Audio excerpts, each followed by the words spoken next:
आज आपण बनवणार आहोत भट्टीसारखे खारे शेंगदाणे, तेही घरच्या घरी कमी साहित्यात आणि पटकन होणारी रेसिपी आहे। तर सुरुवातीला इथे मी 1 वाटी शेंगदाणे घेतले आहे।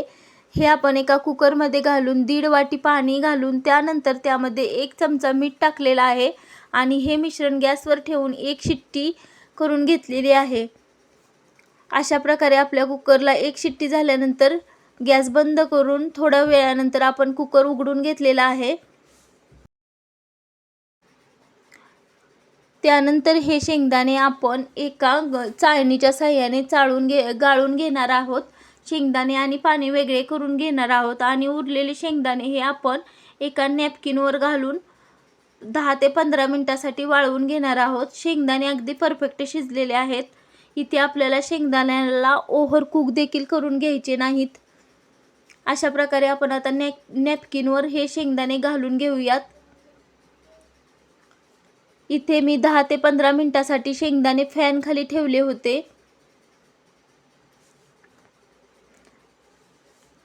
10-15 मिनिटांनंतर शेंगदाणे बाहेरून ओले होते ते पूर्ण सुकलेले आहेत आणि आंबट ओले असे आपले शेंगदाणे तयार झालेले आहे।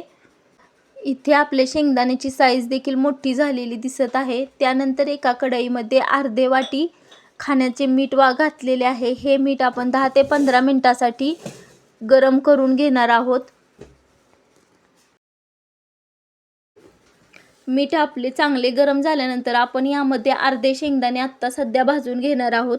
हे शेंगदाणे आपण 2 बॅचेसमध्ये भाजून घेणार आहोत, का तर आपली कढई देखील लहान आहे आणि त्यात वापरलेले मीठ देखील आपण अगदी नॉर्मल थोडेसे मीठ वापरलेले आहे। त्यामुळे आपल्या शेंगदाण्याचे 2 वेळा 2 बॅचेसमध्ये आपण भाजून घेणार आहोत। इथे भाजताना आपल्याला गॅसची फ्लेम ही मंद ठेवायची आहे आणि मंद गॅसवर शेंगदाणे खरपूस साल तडकेपर्यंत भाजून घेणार आहोत। आता शेंगदाण्याला मीठ हे भरपूर लागलेले दिसत आहे। भाजून झाल्यानंतर शेंगदाणे हे मिठाला सोडतात आणि पांढरे शुभ्र असे आपले भट्टीसारखे शेंगदाणे तयार होतात। इथे आपल्याला शेंगदाणे भाजण्यासाठी 10 ते 12 मिनिटे लागलेली आहेत। त्यानुसार आपण शेंगदाणे सारखे हलवून एकसारखे रंगावर भाजून घेणार आहोत।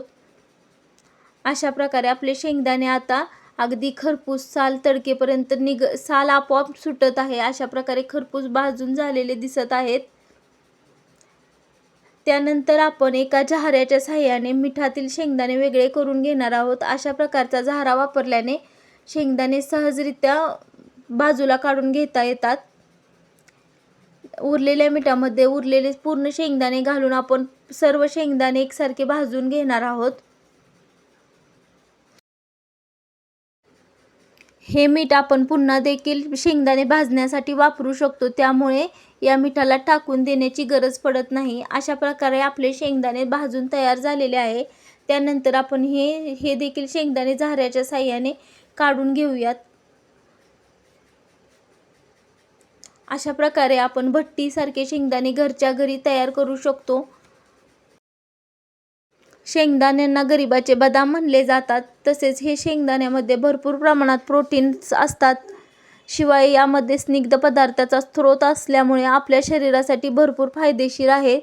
अशा प्रकारे शेंगदाणे भाजून ठेवल्यानंतर इथे हवाबंद डब्यात 10 ते 15-20 दिवसासाठी आपण शेंगदाणे साठवून ठेवू शकतो। कुठे बाहेर जाता वेळेस आपल्याला हे शेंगदाणे किंवा प्रवासासाठी हे शेंगदाणे तयार करून किंवा घेऊन जाऊ शकतो। लहान मुलांसाठी देखील हे आपण तयार करून ठेवू शकतो। अशा प्रकारे आपण अगदी घरातच भट्टीसारखे शेंगदाणे तयार करून घेतलेले आहेत।